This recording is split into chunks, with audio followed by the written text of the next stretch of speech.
మన దగ్గర జాన్సన్ పౌడర్లు, షాంపూలు, సోపులు చాలా ఫేమస్. ఎంతలా అంటే గత 20-30 ఏళ్ల నుంచి పేద ధనికాని తేడా లేకుండా చాలా వరకు పుట్టిన దగ్గర నుంచి కనీసం 6 నెలల వయసు వచ్చే వరకు ఈ జాన్సన్స్ బేబీ పౌడర్ను తెగ వాడేస్తూ ఉంటారు. ఇంకా వాడుతూనే ఉన్నారు కూడా. కానీ ఈ బేబీ పౌడర్లు ఆపేయడం చాలా ఉత్తమం.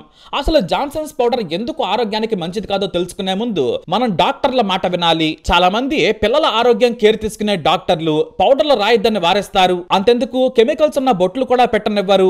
ఇక కెమికల్స్ రాసి ఉంచే వైప్స్ ను కూడా వాడొద్దంటారు. శుభ్రంగా ఉతికిన మెత్తగా ఉండే బట్టలతో క్లీన్ చేయమంటారు. ఎందుకంటే పిల్లలకు రసాయనాలు పడకపోవచ్చు. ముందు ఎలాంటి సమస్య రాకపోయినా కూడా ఆ తర్వాత ఇబ్బందులు వచ్చే అవకాశం ఉంది. పిల్లల ఆరోగ్యాన్ని చేతులా మనం పాడు చేసిన వారం అవుతాం. ఇక చాలా మంది తల్లులైతే బేబీ పౌడర్స్ తో బేబీస్ ని ముంచేస్తారు. చర్మం మృదువుగా ఉంటుంది అనుకుంటారు. కానీ ఆ టాల్కమ్ పౌడర్లను పిల్లలు పీలుస్తారు. అది ఆరోగ్యానికి ప్రమాదకరం. ఇంకా చెప్పాలంటే క్యాన్సర్ ను కలిగించే దారుణమైన కార్సినోజన్స్ ఉండే ప్రమాదం కూడా ఉంది. కాబట్టి తస్మాత్ జాగ్రత్త. ఇక మనకు బేబీస్ పౌడర్స్, షాంపూలు అలాగే సోపులు అనగానే జాన్సన్స్ ప్రొడక్ట్స్ గుర్తుకొస్తాయి. ఇవి ఎక్కడ పడితే అక్కడ దొరికేస్తూ ఉంటాయి. మనం కూడా యాడ్స్ చూసి కొనేస్తూ ఉంటాం. ఇది నోటెడ్ బ్రాండ్ అయిపోయింది. కానీ జాన్సన్ బేబీ పౌడర్ ను అమెరికా నిషేధించింది. ఎందుకంటే దీని వలన ఓవేరియన్ క్యాన్సర్స్ వస్తున్నాయని పరీక్షల్లో తేలింది. దీంతో 40 రాష్ట్రాలు కేసులు వేశాయి. కానీ మేము 100 ఏళ్లుగా నాణ్యమైన ప్రొడక్ట్స్ తయారు చేస్తున్నాం. అన్ని పరీక్షల తర్వాతే మార్కెట్ లోకి బేబీ పౌడర్ ను రిలీజ్ చేస్తున్నామని చెప్పింది కంపెనీ. కానీ అమెరికాలోని పలు రాష్ట్రాల్లో ఒప్పుకోలేదు. ఆ తర్వాత కెనడా కూడా ఈ పౌడర్ ను నిషేధించింది. ఎందుకంటే ప్రమాదకరమైన ఆస్బెస్టాస్ ప్రొడక్ట్ ఈ పౌడర్ లో ఉన్నాయి. క్యాన్సర్ తో పాటు ఇతర జబ్బులు కూడా వస్తున్నాయని కేసులేశారు. దీంతో తమ కస్టమర్లను మోసం చేసేలా పౌడర్ గురించి అబద్ధాలు చెప్పామని ఎట్టకేలకి ఒప్పుకుంది జాన్సన్స్ కంపెనీ. ఏకంగా అటు ఇటుగా 6,000 కోట్ల రూపాయల నష్టపరిహారం చెల్లించింది. ఈ Johnson and Johnson talcum powder లో క్యాన్సర్ కారక ఆస్బెస్టాస్ రసాయనాలు ఉన్నట్లు ఒప్పుకుంది. అయితే న్యూయార్క్ అటార్నీ జనరల్ లెటియా జేమ్స్ ఈ కంపెనీపై తీవ్రంగా ఫైర్ అయ్యారు. ఇది పిల్లలపై ప్రమాదకరమైన రసాయనాలు వాడటం మాత్రమే కాదు, చాలా క్రూరత్వం అని ఫైర్ అయ్యారు ఆయన. మీరు ఎన్ని లక్షల కోట్లు ఇచ్చినా జాన్సన్స్ కంపెనీ తల్లిదండ్రుల బాధను, కడుపు కోతను తీర్చలేదన్నారు. అందుకు మీరు బాధ్యత వహించాలన్నారు ఆయన. దీంతో న్యూజెర్సీలో ఉన్న ఈ కంపెనీ తన టాల్కమ్ పౌడర్ ను నార్త్ అమెరికాలో కూడా 2020 నుంచి తొలగించింది. అంతేకాదు చాలా దేశాల్లో ఈ ప్రోడక్ట్ ఎలాంటి క్యాన్సర్ ను కలిగించడానికి కూడా మొండికేస్తోంది. కానీ ఈ మాటలన్నీ కూడా ముందు అమెరికాలో చెప్పింది. కానీ అక్కడ తలవంచక తప్పలేదు. అయితే చాలా మంది తల్లులు, మరీ ముఖ్యంగా ఆడపిల్లలకు ప్రైవేట్ భాగాలపై ఈ పౌడర్ ను వెచ్చలవిడిగా వాడుతూ ఉన్నారు. ఆడపిల్లలకే కాదు మగ పిల్లలకు కూడా శరీరం మొత్తం పౌడర్ ను వేయటం అలవాటు. అయితే ఆడపిల్లల్లో జెనిషియల్ ప్రాంతాల్లో పౌడర్ వేయటం వల్ల ఓవేరియన్ క్యాన్సర్స్ వచ్చే అవకాశం ఉందని తేల్చింది. కానీ journal of American medical association మాత్రం ఎలాంటి ఆధారం కనిపించలేదని ఆర్టికల్ రాసింది. అయితే చివరకు మొత్తానికి ఈ పోరాటంపై వెనకడుగు వేసింది జాన్సన్స్. తప్పు చేశామని ఒప్పుకుంది. చాలా దేశాల్లో ఈ టాల్కమ్ పౌడర్ ను నిషేధించింది. కానీ భారత్ లో మాత్రం ఈ టాల్కమ్ పౌడర్ ను కొనసాగిస్తూ ఉండటం మన దరిద్రం. ప్రపంచవ్యాప్తంగా ఒకే రకమైన పరిశోధనా పద్ధతులు లేకపోవడం దీనంతటికి కారణం. ఈ జాన్సన్స్ పౌడర్ ను అమెరికాలో తొలగించారు. ఇది లంగ్ క్యాన్సర్, అండాశయ క్యాన్సర్ కు దారితీస్తుందని ఆ కంపెనీయే ఒప్పుకుంది. మరి పౌడర్ లోకి ఆస్బెస్టాస్ ఎలా వచ్చిందంటే టాల్కమ్ అనేది సిలికేట్ మెటీరియల్. దీన్ని మైన్స్ నుంచి తెస్తారు. ఆ సమయంలోనే ఇతర వర్స్ తో కలుషితమయ్యే ప్రమాదం ఉంది. ఇక్కడే ఆస్బెస్టాస్ టాల్కమ్ పౌడర్ ను డెడ్లీగా మార్చే అవకాశం ఉంది. అంటే కొన్ని దశాబ్దాలుగా, అంటే దాదాపుగా 100 ఏళ్లుగా ఇలానే కలుషితమైన టాల్కమ్ ను ప్రపంచవ్యాప్తంగా అమ్ముతోందన్నమాట. అది కూడా పసిగుడ్డుల మీద రాసే పౌడర్ తో. అమెరికా FDA 2019లోనే ఈ పౌడర్ లో ఆస్బెస్టాస్ ఉందని చెప్పింది. అయినా బరితెగింపుతో అలానే అమెరికాలో కూడా అమ్మింది. చివరకు 40,000 మంది తల్లిదండ్రులు, 40 రాష్ట్రాలు కేసులు వేయడంతో దిగొచ్చింది కంపెనీ. అయితే కేవలం ఆస్బెస్టాస్ తో మనకు లంగ్ క్యాన్సర్, ఓవేరియన్ క్యాన్సర్లు మాత్రమే కాదు, చాలా తెలియని జబ్బులు కూడా పిల్లలకు వచ్చే అవకాశం ఉందని ఆందోళన వ్యక్తం చేశారు FDA అధికారులు. అయితే భారత్ లో మాత్రం ఇది ప్రమాదకరమని తెలిసినా కూడా కంపెనీ అమ్ముతూనే ఉంది. మన కేంద్ర ప్రభుత్వం కూడా దీనిపై ఎలాంటి నిషేధం విధించలేదు. డాక్టర్లు మాత్రం చెప్పేది ఏంటంటే ఆస్బెస్టాస్ ఉన్న పౌడర్ పిల్లలు పీల్చినా శ్వాస సంబంధమైన జబ్బులు వస్తాయని, పిల్లల ఆర్గాన్స్ చాలా లేతగా ఉంటాయి, వాటిపై దుష్ప్రభావం చూపిస్తాయని భారత్ లోని చిన్న పిల్లల నిపుణులు హెచ్చరిస్తున్నారు. ఎక్కువ రోజులు పిల్లల ఒంటిపై ఉన్న పౌడర్ ను పీల్చితే వేర్వేరు రకాల క్యాన్సర్లు వచ్చే ప్రమాదం ఉంది. తల్లికి కూడా ఇది ప్రమాదం అని గుర్తు చేస్తున్నారు. అయితే మన దేశంలో పిల్లల ప్రొడక్ట్స్ మధ్య తీవ్రమైన పోటీ ఉంది. మన దేశీయ కంపెనీలే కాదు, అంతర్జాతీయ కంపెనీలు కూడా ఒకదానికొకటి పోటీ పడుతూ ఉన్నాయి.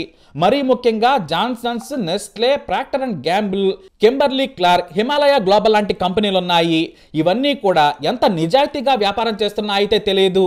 అయితే ఇప్పుడు మళ్ళీ జాన్సన్ పౌడర్లు అమ్ముతోంది కంపెనీ. కాకపోతే కార్న్ స్టార్చ్ బేస్ పౌడర్లను అమెరికా, కెనడాలో అమ్ముతోంది. ఇదే విషయాన్ని తమ ప్రొడక్ట్స్ పైన క్లియర్గా రాస్తుంది కూడా. అమెరికాలో అమ్మే జాన్సన్స్ పౌడర్ పై naturally derived corn starch with aloe and vitamin for delicate skin అంటూ రాస్తుంది. అదే భారత్లో అయితే మాత్రం జస్ట్ టాల్కమ్ అండ్ పర్ఫ్యూమ్ అని మాత్రమే రాస్తుంది కంపెనీ.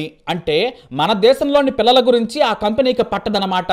కాబట్టి కేంద్ర ప్రభుత్వమే దీనిపై చర్యలు తీసుకోవాలి. మన దగ్గర కూడా కార్న్ స్టార్చ్ పౌడర్లు ఎందుకు అమ్మడం లేదని ప్రశ్నించాలి. అలాగే ఇంగ్రీడియంట్స్ లో డీటెయిల్డ్ గా ఎందుకు రాయడం లేదు అనేదే మిస్టరీ. మరి అమెరికాలో డబ్బులు సంపాదించేందుకు కార్న్ స్టార్చ్ ని ఎందుకు ఎంచుకుందో తెలిస్తే ముక్కున వేలేసుకుంటారు. చాలా తెలివిగా డబ్బులు సంపాదించే ఎత్తుగడన్నమాట. దీని వలన పిల్లలకే కాదు పెద్దలకు కూడా ప్రమాదం ఉండదు. ఎందుకంటే సర్జికల్ గ్లౌస్ లో ఈ కార్న్ స్టార్చ్ ని వాడుతారు.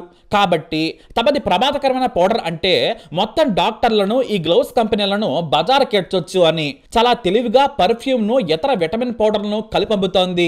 అంటే పౌడర్లలో ఏమీ ఉండదు, అదంతా చెత్త అని మనం అర్థం చేసుకోవాలి. అయితే ఈ కార్న్ స్టార్చ్ మొత్తం ఆరోగ్యకరమైనదేనా అంటే మాత్రం కాదు. 2009 నుంచి దీన్ని బ్యాన్ చేయాలని అమెరికాలో నిపుణులు డిమాండ్ చేస్తున్నారు. ఇప్పటికే యూకే, జర్మనీలో నిషేధించారు. ఇదే విషయాన్ని అమెరికా మీడియా ప్రచురించడంతో జాన్సన్స్ పౌడర్ ను ఎవ్వరూ కొనడం లేదు. ఇంకా తెలియని వాళ్ళు మాత్రమే కొంటున్నారు. మొత్తం వ్యాపారం అక్కడ దెబ్బతింది. అయితే మిగతా పౌడర్లు సేఫేనా అంటే మాత్రం అది కూడా మనకు తెలియదు. టాల్కమ్ పౌడర్ బేస్ అన్నిట్లో కూడా ఆస్బెస్టస్ ఉండే ఛాన్స్ ఉంది. మన దగ్గర ముందు జాన్సన్ పౌడర్ ను నిషేధించాలని చైల్డ్ రైట్స్ గ్రూప్స్ డిమాండ్ చేస్తున్నాయి. మన డ్రగ్ రెగ్యులేటరీ దీని మీద ఎందుకు సైలెంట్ గా ఉందో ఎవరికీ తెలియదు. కంపెనీ కూడా మేము భారత్ లో టాల్కమ్ పౌడర్ నమ్ముతున్నాం, అది కూడా మేము ఉత్పత్తి ఆపే వరకంటూ బరితెగించి చెప్పేసింది. అన్నట్లుగానే అమ్ముతుంది కూడా. మరి మన దేశానికో రూలు, అమెరికాకో రూల్ ఎందుకో తెలియదు. ఇదే కాదు, చిన్నపిల్లలు పెద్దలకు అమ్మే ప్రొడక్ట్స్ పై మన దేశంలో, ఆఫ్రికా లాంటి పెద్ద దేశాల్లో చాలా నాణ్యత లేని ఆరోగ్యాన్ని దెబ్బతీసే ప్రొడక్ట్స్ అమ్ముతున్నాయనే విమర్శలు ఉన్నాయి. మరి బేబీ పౌడర్లు వాడటం సేఫేనా అంటే అందులో ఉన్న ఇంగ్రీడియంట్స్ ఏంటనేది తెలియాలి. చాలా వరకు సేఫ్ గానే ఉండే ఛాన్స్ ఉంటుంది. కానీ అన్ని పౌడర్లు అందరి పిల్లలకి సేఫ్ కాకపోవచ్చు అంటారు నిపుణులు. ఇక మొహంపై పౌడర్ వేయకూడదు. ఇక అలాగే చేతులు, ఛాతీ దగ్గర అతిగా పౌడర్ వేస్తే పిల్లలు వాటిని పీల్చే అవకాశం ఉంది. డైరెక్ట్ గా లంగ్స్ లోకి వెళ్లే ప్రమాదం ఉంది. కాబట్టి మనం అనుకున్న ఎంత మంచి ప్రోడక్ట్ అయినా సరే పిల్లలకు అది ప్రమాదమే అనేది గుర్తుంచుకోవాలి. అంతేకాదు ర్యాషెస్ కానీ వస్తున్నాయంటే డైపర్స్ కూడా వేయొద్దు. ఇక అలాగే వైపర్స్ ని కూడా వాడొద్దని చెబుతున్నారు డాక్టర్లు. నిజంగా తమ బేబీకి పౌడర్ వేయాలి, చెమట ఉండకూడదు అనుకుంటే మాత్రం జాగ్రత్తగా పౌడర్ వేయాలి. గాలిలోకి పౌడర్ ని అస్సలు కొట్టకూడదు, తక్కువగా తీసుకోవాలి. గాలిలోకి మరీ ముఖ్యంగా ఫ్యాన్ వేసినప్పుడు పౌడర్ పిల్లలున్న చోటుకి ఖచ్చితంగా వెళుతోంది, ఆ మొహాన్ని తాకే అవకాశం ఉంటుంది. కాబట్టి ఫ్యాన్ వేయకూడదు. అంతేకాదు తక్కువ మొత్తంలో చేతులకు తీసుకొని శరీరంపై రాయాలి. ఆడపిల్లలైతే వారి ప్రైవేట్ భాగాల దగ్గర పౌడర్ వేయకపోవడం చాలా మంచిదంటున్నారు నిపుణులు. ఇక మన దేశంలో పిల్లలకు పౌడర్లు అలాగే షాంపూలు వాడటం కామన్ గా మారిపోయింది. కాకపోతే ఓ విషయం గుర్తుంచుకోవాలి, యాడ్స్ ను చూసి ప్రొడక్ట్స్ ని కొనకూడదు. నిజంగా మీరు పౌడర్లు, సబ్బులు వాడాలనుకుంటే పేరున్న చిన్నపిల్లల డాక్టర్లు సజెస్ట్ చేసే సబ్బులు, పౌడర్లు రాయండి. కొంతమంది డాక్టర్లు డబ్బులు, కమిషన్ కోసం చెత్త ప్రొడక్ట్స్ ను కూడా రాస్తుంటారు, తమ దగ్గరే కొనాలంటారు. అలా కాకుండా పేరున్న డాక్టర్ల దగ్గర తెలుసుకుని వాడటం మంచిది. లేదంటే ఇతర బంధువులు, స్నేహితుల పిల్లలకు సదరు మంచి డాక్టర్లు సజెస్ట్ చేసిన సబ్బులు, పౌడర్లు వాడటం మంచిది. మీ పిల్లల భవిష్యత్తు మీ చేతిలోనే ఉంది. కాబట్టి పుట్టగానే పౌడర్లు, కాస్ట్లీ సబ్బులు పెట్టినంత మాత్రాన అందంగా తయారవ్వరు, అది మాత్రం గుర్తుంచుకోవాలి. అది కాక వారి ఆరోగ్యం కూడా మనమే దెబ్బతీస్తూ ఉంటాం. వారి సహజమైన అందాన్ని మనమే పిచ్చి సబ్బులు, ఆయిల్స్, పౌడర్స్, షాంపూలు రాసి చెడగొట్టేస్తూ ఉన్నాం. కాబట్టి డాక్టర్ల సలహా మేరకే మీరు వాడండి. ఈ న్యూస్ ని తప్పకుండా షేర్ చేయండి. ఇలాంటి ఇన్ఫర్మేషన్స్ కోసం తప్పకుండా మా ఛానల్ని సబ్స్క్రైబ్ చేసుకోండి.